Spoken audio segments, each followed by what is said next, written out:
오늘 2020년 12월 20일 성탄주일 하나님 주신 말씀은 요한일서 4장 7절에서 12절입니다. 우리 같이 한번 읽을까요? 앞에 스크린 보이시죠? 시작! 사랑하는 자들아 우리가 서로 사랑하자. 사랑은 하나님께 속한 것이니 사랑하는 자마다 하나님으로부터 나서 하나님을 알고 사랑하지 아니하는 자는 하나님을 알지 못하나니 이는 하나님은 사랑이심이라. 하나님의 사랑이 우리에게 이렇게 나타난 바 되었으니 하나님이 자기의 독생자를 세상에 보내심은 그로 말미암아 우리를 살리려 하심이라. 사랑은 여기 있으니 우리가 하나님을 사랑한 것이 아니요 하나님이 우리를 사랑하사 우리 죄를 속하기 위하여 화목제물로 그 아들을 보내셨습니다. 사랑하는 자들아 하나님이 이같이 우리를 사랑하셨은즉 우리도 서로 사랑하는 것이 마땅하도다. 어느 때나 하나님을 본 사람이 없으되 만약 우리가 서로 사랑하면 하나님이 우리 안에 거하시고 그의 사랑이 우리 안에 온전히 이루어지느니라. 아멘. 여러분은 사랑이 뭐라고 생각하세요? 우리가 드라마나 영화나 어떤 영상들을 보면 사랑이란 뭐냐? What is love? 이런 질문들을 많이 주고받게 됩니다. 사랑이란 뭡니까? 많은 생각들이 있을 수가 있어요. 저는 지난 주간에 사랑을 묵상하면서 창세기가 떠올랐습니다. 우리가 창세기를 이제 한두 주 있으면 다시 성경 통독을 시작하게 될 텐데요. 창세기의 스토리는 원래 하나님과 아담, 하와를 비롯한 인간이 사랑을 갖는 관계에 대한 스토리였습니다. 근데 어느 날 창세기 15장에 보면 죄가 찾아와서 관계가 깨어졌어요. 서로 미워하고 불신하고 서로 시기하고 질투하면서, 그러니까 이상하지요. 하나님과의 관계가 먼저 깨어진 게 아니라 사람과의 관계가 깨어지니까 하나님과의 관계도 삐뚤어가게 깨어진 거예요. 그러니까 제가 늘 강조하지만 십자가는 언제나 이렇게 하나님과의 관계, 수직적인 관계뿐 아니라 수평적인 관계가 같이 가야 되는데 한쪽만 무너져도 십자가의 능력, 관계는 깨어집니다. 저는요, 사랑에 대한 많은 정의가 있지만 제가 정의하는 사랑의 관계는 사랑은 관계다. 사랑은 관계다. 그렇지 않습니까? 우리 가족도 관계예요. 교회도 관계예요. 직장도 관계예요. 관계를 빼면 아무것도 아닙니다. 이런 말이 있잖아요. 우리 혼자 할 수 없는 일이 있는데 혼자서는 안 되는 게 교회가 안 돼요. 저 혼자 교회가 되겠습니까? 부부관계나 가정도 혼자 안 됩니다. 모든 것이 관계입니다. 하나님과의 관계도 사랑의 관계인 것이죠. 자, 오늘 사도 요한은 3년 동안 주님을 가장 사랑했던 이미지를 가진 사도 요한, 주님으로 인해서 가장 핵심적인 복음의 진리, 곧 사랑을 경험하고 체험하고 나눴던 사도 요한은 오늘 우리에게 이렇게 나누고 있습니다. 4장 7절에 사랑하는 자들아 우리가 서로 사랑하자. 사랑은 하나님께 속한 것이니 사랑하는 자마다 하나님으로부터 나서 하나님을 알고 사랑하지 아니하는 자는 하나님을 알지 못하나니 이는 하나님은 뭐라고요? 사랑이십니다. 하나님은 사랑이시다. God is love. 자, 하나님의 사랑이 어떻게 나타났는가를 오늘 두 가지를 나누고 있어요. 이것이 굉장히 오늘 이 성탄을 맞는 저와 여러분에게 중요한 이유는요, 이대로 한다면 다시 관계가 회복될 것입니다. 무너졌던 것들이 다시 리스토어 될 것입니다. 자, 첫째, 하나님의 사랑은 어떻게 나타났을까요? 첫째는 자신을 희생하심으로 나타났습니다. 저는 이것이 참 진리라고 봅니다. 왜냐하면 다시 한번 9절을 읽죠. 하나님의 사랑이 우리에게 이렇게 나타난 바 되었으니 하나님이 자기의 독생자를 세상에 보내심은 그로 말미암아 우리를 살리려 하심이라. 자, 하나님의 사랑이 어떻게 해요? 이렇게 나타났다. 굉장히 강조한다네. 헬라어에 보면 굉장히 이것을 마치 죽으셨다가 부활하신 주님, 다시 오실 주님 이렇게 강조하듯이 또 엠퍼사이즈한 것이 바로 이렇게 나타났다라고 하는 표현인데, 자, 어떻게 나타났다고요? 이 다음 구절은 이렇게 표현하고 있어요. 하나님의 사랑이 여기 있으니 우리가 하나님을 사랑하는 것이 아니요 하나님 우리를 사랑하사 우리 죄를 속하기 위하여 뭘 주셨다? 화목제물로 그 아들을 보내셨다. 화목제물이라는 제가 헬라어 이 표현을 보니까 힐라스몬이라는 원형, 힐라스모스는요 죄로 인해 하나님과 분리된 인간을 하나님께서 화목하기 위해서 목적으로 드려지는 제사를 가리키는 겁니다. 여러분 잘 아시잖아요. 우리가 구약에서는요, 인간이 죄를 지으면 양이나 염소나 이런 것을 그 피를 흘림으로 내가 받아야 될 이 형벌을 대신 이 짐승이 애꿎게 뒤집어 쓰고 나는 살고 이 짐승은 죽음으로 우리가 용서함을 받는 게 구약의 제사 제도의 특징입니다. 근데 이건 얼마나 번거롭겠어요. 제한적입니다. 그렇기 때문에 2000년 전 이 성탄의 시즌에 하나님께서 그 사랑하는 독생자 바로 only 외아들 only son을 이 땅에 보내심으로 저와 여러분에게 영원한 단번의 제사를 드리심으로 기억하시죠? 존 더 배프티스트가 고백한 보라 세상 죄를 지고 하는 하나님의 어린 양입니다. 하나님의 어린 양으로 저와 여러분을 포함한 온 인류의 구세주가 되어주셔서 대속의 제물이 되어주셔서 화목제물로 우리와 하나님과의 관계를 회복하신 그분이 주님이라는 거예요. 주님은 화목제물 이전에 더 정확한 성경적 정의를 가리킨다면 속죄제물이었어요.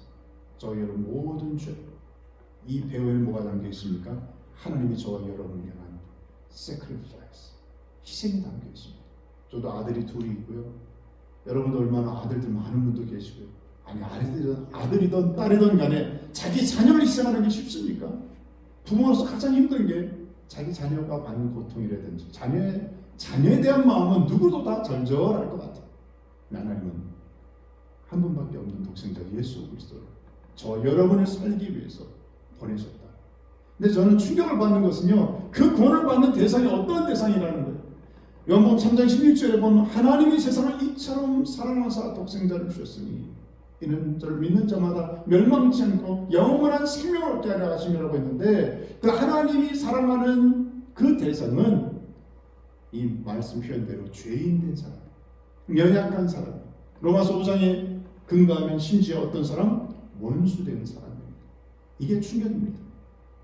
여러분, 왜 우리의 삶의 변화가 일어나지 않느냐면 딱 한 가지 때문이에요. 내 중심적인 사랑을 하기 때문이 아닐까요? 사랑이라는 이름이 있는데 우리는 다 에로스의 사랑이 익숙해요. 필리오의 친구 간의 우정의 사랑이 익숙해요.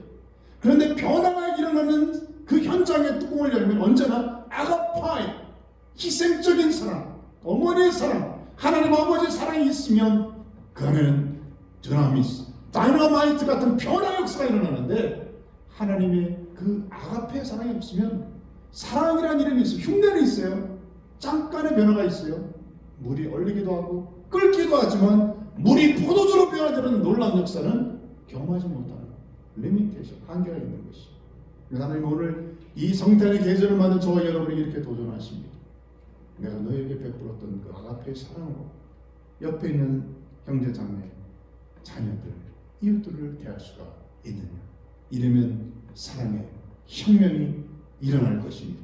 이 하나님의 사랑이 나타난 바 된 희생적인 사랑이 저 여러분의 삶의 현장에도 그대로 드러나기를 주의 이름으로 축원합니다. 아멘. 자, 또 하나 두 번째, 하나님의 사랑은 어떻게 나타났을까요? 첫째는 자신을 희생하심으로 나타났다면, 또 하나는 우리를 살리심으로 나타났습니다. 하나는 방법이면 또 하나는 목적이에요. 결과예요. 여러분과 제가 참 사랑인지 아닌지를 확인할 수 있는 중요한 어떤 기준, 잣대가 있다면요, 내가 사랑하는 대상이 살아나고 있느냐. 나는 사랑했어. 나는 이 사람을 도우려고 한 말인데 이 사람이 죽어버렸어요. 화초를 키울 때도요, 난 열심히 갖고 왔는데 얘가 죽었네, 시들어버렸네, 뭔가 문제가 있는 거 아니겠어요? 내 중심적으로 한 거 아닐까? 너무나 많이 물을 줬거나 내가 얘를 잘 쓰다리하고 알지도 못하면서 내 중심적으로 되었을 때는 살리지 않습니다. 하나님의 사랑은 분명히 살렸어요. 증거를 댈까요? 자, 오늘 다시 한번 읽을까요? 요한일서 4장 9절에 시작. 하나님의 사랑이 우리에게 이렇게 나타난 바 되었으니 하나님이 자기의 독생자를 세상에 보내시면 그로 말미암아 우리를 살리려 하십니다. 할렐루야. 하나님의 관심은 우리를 살리는 거예요. 진짜 사랑, 참 사랑은 살리는 거예요. 제가 너무나 좋아하는 회복이라는 단어입니다. 하나님 오늘 우리에게 기대하시는 것은요, 에스겔 37장의 말씀처럼 마른 뼈가 다시 살아나듯이 하나님의 복음의 은혜를 받은 종들이, 남종과 여종들이 다시 한번 살아나는 회복의 은혜를 누리는 거예요. 자, 제가 이 성탄의 계절 때마다 느끼는 것은요, 우리가 착각하지 말아야 됩니다. 우리 한 해를 마무리하는 이때 우리는 이 죽으면 끝이 아닌가라는 가끔 이런 생각을 갖게 되는데요.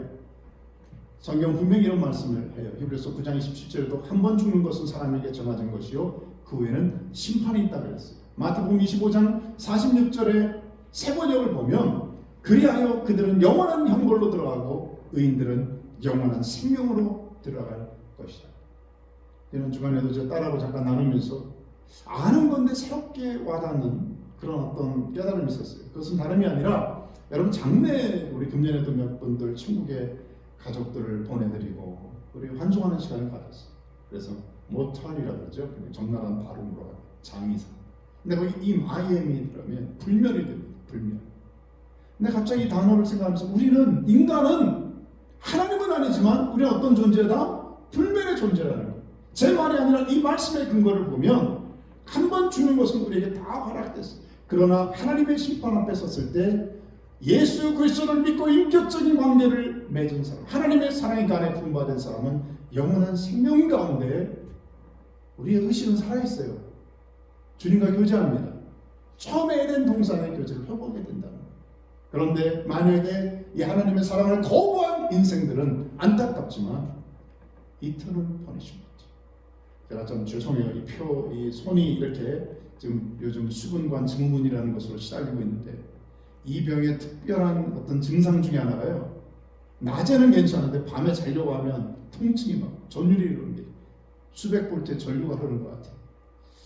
제가 그때 한 주간 고생하면서 경험을 제가 제 체험적인 이런 생각을 했습니다. 지옥엔 절대로 가면 안 되겠다. 지옥엔 절대로 가나 봐라. 안 가야 되겠다는 새롭게 결심을 했습니다. 왜냐하면 의식은 있는데 신뢰하실 수가 없는 고통이 흐르고 있어요. 이 지옥이 이런 것이겠구나. 저는 조그만 고통을 경험해도 이런데요. 영원한 이게 오늘 끝나고 한 달 끝나고 나는 그게 아니에요. 이 영원한 고통, 영원한 형벌 가운데 들어진다고 하는 것은요. Day and night, 24시간, 365일 늘 고통 가운데 불못에 던져지는 그 끔찍한 고통. 그렇다면 저와 여러분 안에 다시 한번 정신을 차리고 근신하여 이 하나님의 사랑이 우리 안에 이렇게 나타났을 뿐 아니라 우리를 살리시고 회복하려고 하는 이 하나님의 이 거룩한 초대장, 이 복음의 은혜, 영생의 티켓을 받아 누리기를 바랍니다. 이 성탄의 메시지는 이것이에요.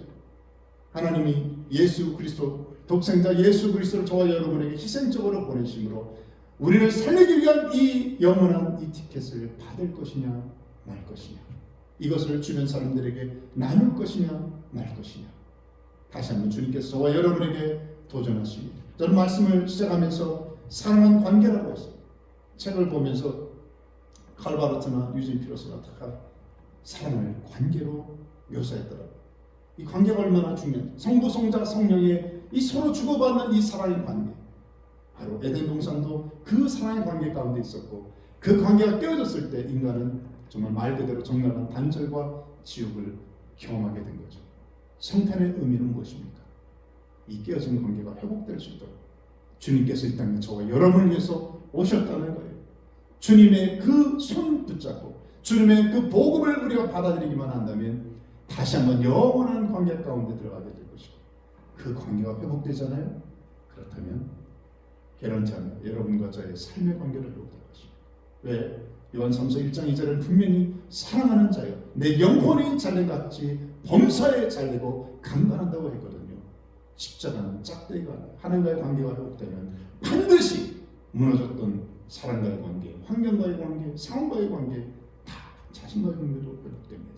이런 은혜가 이 성탄의 계절에 있기를 주의 이름으로 축원합니다. 기도하겠습니다. 하나님, 오늘 이 메시지를 받는 모든 종들 가운데 하나님의 관계가 회복될 뿐 아니라 깨어졌던 주변 사람들과의 관계, 마음의 상함들, 육신의 질병들, 환경과 상황에 말할 쓴물 같은 관계들이 다 치유되고 회복되어 하나님의 영광만을 드러낼 수 있도록 붙들어 주옵소서. 이제는 그렇게 행하실 주의 은혜, 하나님의 사랑하신 성령의 기름 부으심이 이 말씀 듣고 새롭게 결단하며 나가는 모든 종들의 임하기를 간절히 축원하옵나이다.